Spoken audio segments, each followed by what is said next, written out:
Good afternoon. You're welcome to Fliptv News. I'm Christian Chiku. Let us take a look at the top headlines. Jonathan not a member. Bayelsa APC chairman reveals.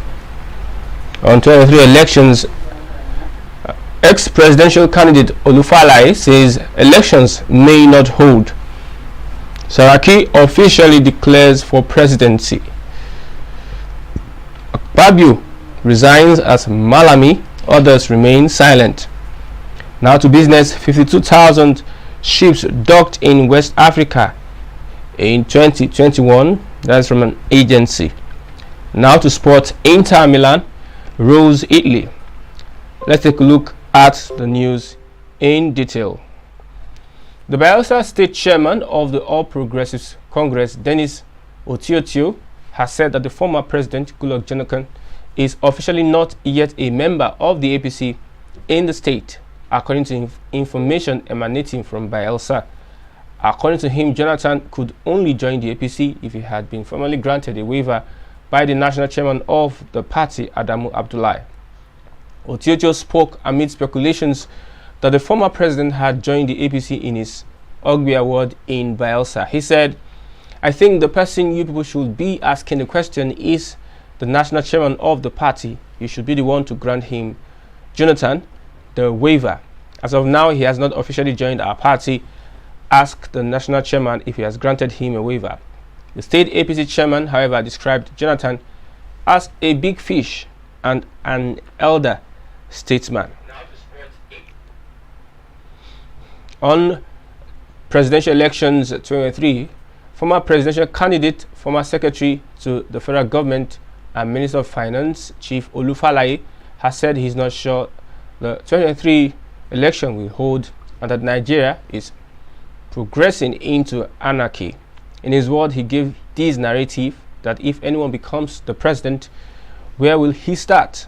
How will he address the essential threat to the cooperative existence of Nigeria, because it is a security challenge? He said, "We are at war. This is war when we start buying Cobra helicopters that Americans invented for war purposes.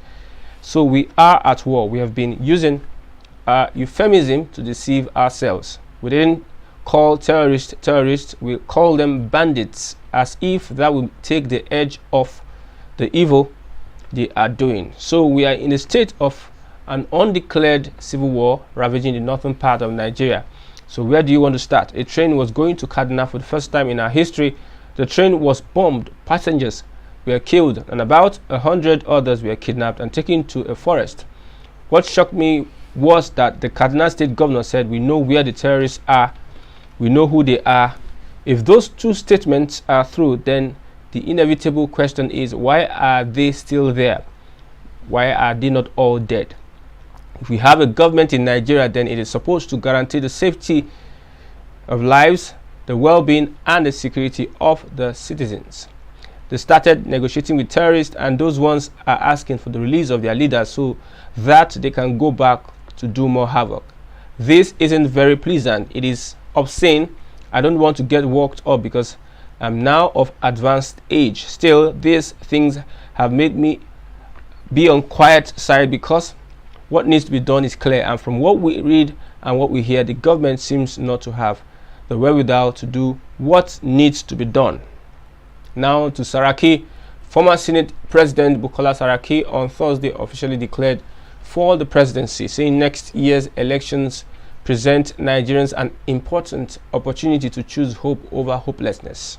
He said while the country's recent trajectories were nothing to write home about, Nigerians must not be despaired, but rise up collectively in choosing the right leader for the country during the 2023 presidential elections.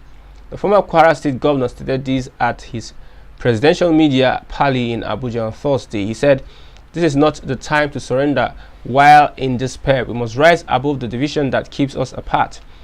This is the moment we must put everything apart to save the country. This is not the country we want, nor the country our founding fathers envisioned."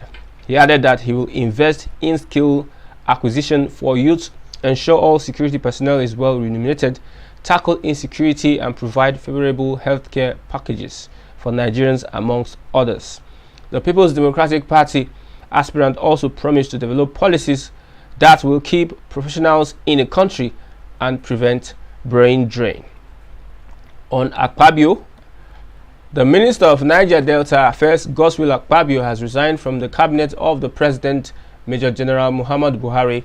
This was disclosed in a statement released by his aide, Jackson Udom, late Wednesday.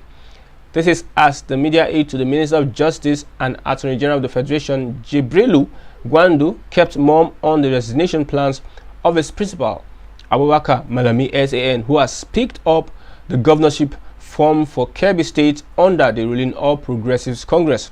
There have been reports that the President, Major General Muhammadu Buhari, retired, directed that all members of his cabinet and appointees vying for the electoral offices should resign on or before May 16, 2022.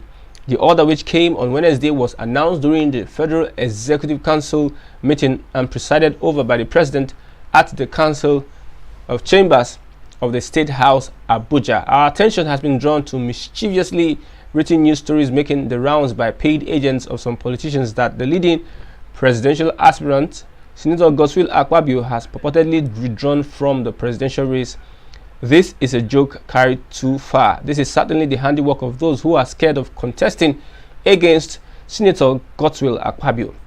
Senator Akpabio has resigned his appointment as Minister of Niger Delta Affairs Ministry and will soon submit his nomination form at the International Conference Center, Abuja, in line with his party's guidelines, the statement said.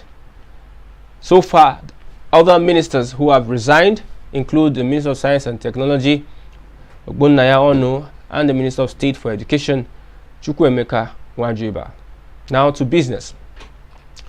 The Secretary General of the Memorandum of Understanding on Port Sale Control for West and Central African Region, Sunday Umorens, has said that a total of 52,000 vessels visited the West African region in 2021. Speaking on Monday at the International Maritime Organization, Abuja, MOU, designed for heads of maritime